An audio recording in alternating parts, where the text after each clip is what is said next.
There's a lot of anti-bank sentiment in the West, and obviously for good reason. But if you ever want to look at how bad it can be in different parts of the world, well, look no further than Southeast Asia. Sun, sandy beaches, tropical fruits, cool architecture, lovely people, vastly different cultures. Oh, and rampant corruption. Not just on a political level, but on a societal, cultural level. Corruption accessible for all. That's what you'll find. But that's being broad, so let's get into specifics. How about the largest bank fraud in recorded history? The story of Trung My Lan and the $44 billion fraud that saw her and 82 more people, including her husband and niece, found guilty and sentenced to prison.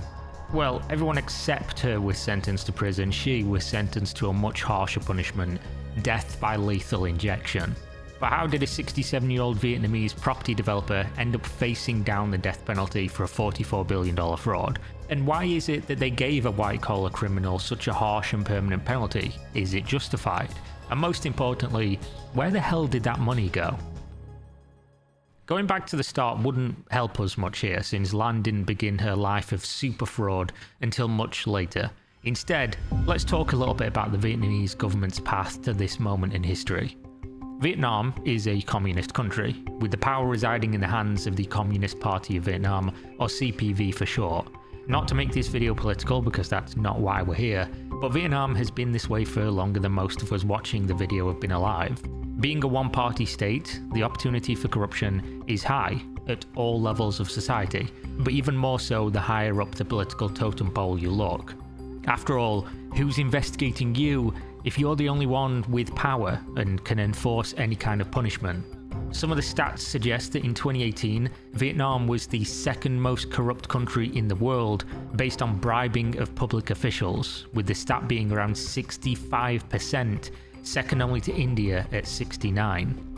This means that almost all government-level interactions involve some form of bribery, which is not abnormal in the world depending on where you are, but certainly a shocking revelation if you're from the West. Low-level bribery aside, however, the real corruption that gripped Vietnam was always higher up, political, and ever-present. In 2016, as a response to this growing trend and the attention it was receiving in the world's media, the CPV General Secretary launched a campaign to tackle corruption in the country, labelling it as a blazing furnace. Of course, the "we investigate ourselves and find we did nothing wrong" meme can play a factor here, as well as speculation of using this as a front for a political cleansing of party members who they want out. Either way, this is what leads us to the main story. In their pursuit of a corruption crackdown, 2 state presidents, 2 deputy prime ministers, and dozens of other high-ranking politicians have stepped down from office, as well as hundreds of officials being jailed. An unprecedented level of change for the party, and one that plays heavily as we return to Mrs. Lan and her real estate business.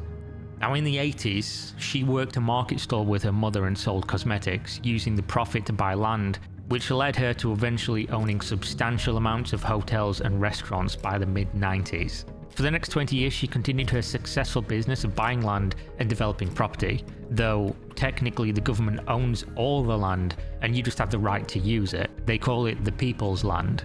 Either way, she was incredibly wealthy and had high connections to people in Vietnamese government as a result. She even married an incredibly wealthy individual, a Hong Kong real estate developer, making a power couple and one of the richest families in Vietnam as a result. By 2010, she even owned 3 small banks called First Bank, Vietnam Tin Bank, and Saigon Bank, all of which were struggling, even ironically facing bankruptcy due to using customer deposits to loan money to high-risk real estate developments, which, let's not forget, is what Lan's entire business was built upon as a real estate developer. This should have been the red flags, this should have been the warning that things were probably not as they seem. Despite these facts, the Vietnamese central bank investigated and allowed a merger of those 3 banks into one entity, now called Saigon Joint Stock Commercial Bank, or SCB for short. Now, so far, up until this point in the story, everything seems, relatively normal. Unless you start asking questions like, what's in the sausage? For example, in Vietnam, no one person can own a bank by a matter of law. Individuals can own up to 5% shares in a bank, and yet Lan had control of all three of these smaller banks. With the Vietnamese central bank backing the merger into SCB, this should have been noticed and the new bank should have had a distinctly different divested ownership. But instead, using hundreds of shell companies and dozens of individuals who signed at her behest acting as proxies, not only did Lan not own 5% of the bank, but she owned every decision the new and larger bank would make. It was said in the court documents that she owned over 90% of the bank, which is a pretty substantial number compared to 5. So let's keep in mind that this was in 2011 that SCB was formed, which means for the next 11 years, until she was arrested in 2022, an ambitious real estate developer had access to tens of billions of dollars in customer deposits to do with as she saw fit. And that's exactly what she did for the next decade. Using her ownership of the bank, she hired managers at every level of the organisation who were there purely to do her bidding, and most importantly, to sign off on any loan that she put forward. The loans in question were almost always to one of her own businesses, set up with multiple layers of abstraction, using dozens, hundreds, even thousands of shell companies to create a web of fraud. Essentially, the average person was depositing their money into the bank, assuming it was safe, that it was being used in a variety of lending options to many clients, with meticulous oversight and due diligence to ensure the investments were safe and the bubble couldn't pop. This is how banks use your money anyway. For this bank though, that wasn't the case. It was almost all going to Lan's businesses, and when I say most of the time, according to the courts, it was discovered that 93% of the money the bank loaned out over this time period was ultimately to her. For every $1 the bank loaned out, 93 cents of it was going to whatever she wanted, with nothing or no one scrutinising a single aspect of the deal. Lan was using the bank and all of its customers as her personal investment fund for a rapidly growing empire of high-end real estate, making her one of the richest, one of the most powerful people in all of Vietnam. But that's obviously not the only place the money was going, because if there's one thing you can guarantee about criminals, it's that no matter how rich they are, they can't help but take some of the money off the top for non-business purposes. So to go along with the nearly 2,500 fraudulent loans for tens of billions of dollars, just in the dates of 2019 to 2022, she also had her driver take large sums of cash from the bank and store it in her basement. Large? How large, you ask? Well, about 108 trillion Vietnamese dong, which converts to around $4 billion US, an amount of cash that would weigh roughly 2 tons in the largest Vietnamese banknote. So yeah, she had her driver move 2 tons of cash to her basement and just held it there like Scrooge McDuck or Smaug in his mountain of gold. So when you get to this stage of the story, it's ridiculous and you have to ask, how? How did she manage to do all this without anybody noticing? And the answer, in almost all cases like this, is very simple. If we refer back to the context of Vietnam's struggle with corruption, people in power did know that this was ongoing.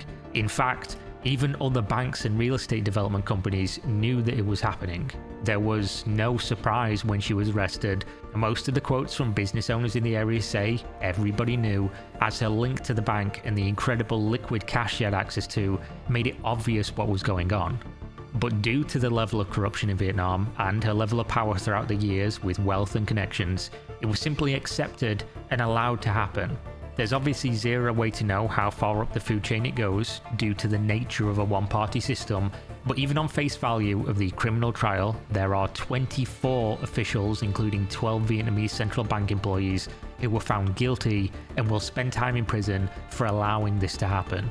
People whose job it was to investigate who owns the banks or the ownership stake in the newly merged SCB bank, often for a massive cash bribe in the millions of dollars. After all, there's physically no way you wouldn't notice that this was ongoing for this period of time for this sum of money. It's a story as old as time. She was basically greasing the right palms and using people's money to grow a real estate business in a highly influential part of Vietnam, Ho Chi Minh City. A place whose former party boss is commonly referred to as, quote, the most corrupt official in Vietnam. As a result of this scandal, which is now the biggest financial fraud involving a bank in the entire of Southeast Asia, which is an accomplishment in and of itself, but also one of the biggest fraud cases ever, joining legendary names like Bernie Madoff. The fallout of this situation has impacted Vietnam in a profound way, since her fraud was essentially 10% of Vietnam's GDP, with her also embezzling around $12 billion, which she allegedly funneled into development of her hometown in China. Due to this whole situation, people are going to trust banks less, public funding is being so heavily scrutinised that it's slowed to a trickle, investment of public funds has dried up while additional checks and balances are performed, which will undoubtedly cause a rush because the money has to be spent by a certain date and result in more problems.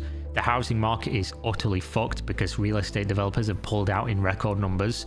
I mean, it's so bad that developments are offering cash and gold bonuses to people to try and convince them to just buy a property, which is a stark contrast to a lot of other places in the world. As for land though, after 104 boxes of evidence weighing 6 tons, 2,700 people who testified, 200 lawyers, 10 state prosecutors in a trial that started on March 5th, 2024, she was handed a death sentence on April 11th, a sentence that some speculate is a tactic to scare her into returning some of the funds, as the court has ordered her to pay back $27 billion. There's obviously very little room for bargaining to get her to return the money, or as much as she has, if they're still going to kill her at the end of it, so this would make sense as a plan.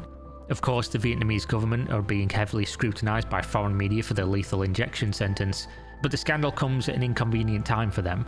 After all, they've supposedly been cracking down on corruption for 8 years now, and yet the largest bank fraud in history was operating the whole time they were doing so. That they were also silencing criticism of the SCB bank, with police rounding up Facebook users who were, quote, spreading false information at the time the investigation already knew funds were tied up in a fraudulent investment and things were going bad. They of course were trying to stop panic, but it still didn't stop a bank run from happening, which is when everybody starts withdrawing their money and the bank doesn't have the liquidity to hand it out. This led to the central bank, who of course we remember let this all happen in the first place, stepping in to bail out SCB with $23.7 billion to prevent a further financial catastrophe. A catastrophe that they are ultimately responsible for. But as it all draws to a close, the official number of people held accountable remains around 85.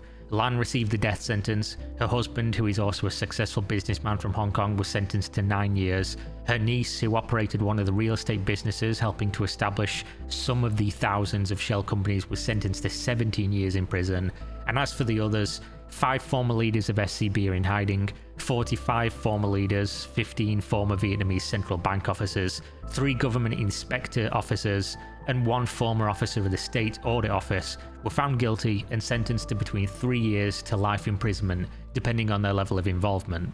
So whether or not any of the money is returned is a huge question mark, much like whether Vietnam manages to get a grip on their massive corruption issue. Either way, one thing is for certain: if this was ongoing for so long, with people knowing and nothing being done, you just have to ask, what else is going on? But for you, the viewer, I pose the question: is capital punishment a harsh sentence for what she did? Some are going to argue that it's barbaric, or that it should be reserved for the most heinous of physical crimes. But on the other hand, while white collar is a crime, this will undoubtedly have impacted far more people than almost any violent criminal in history. One of the largest contributors to self-inflicted exits from life is financial hardship, and she directly caused that for over a decade, with ramifications for the future impossible to see but undoubtedly existing. So let me know what you think in the comments, and thanks as always for watching.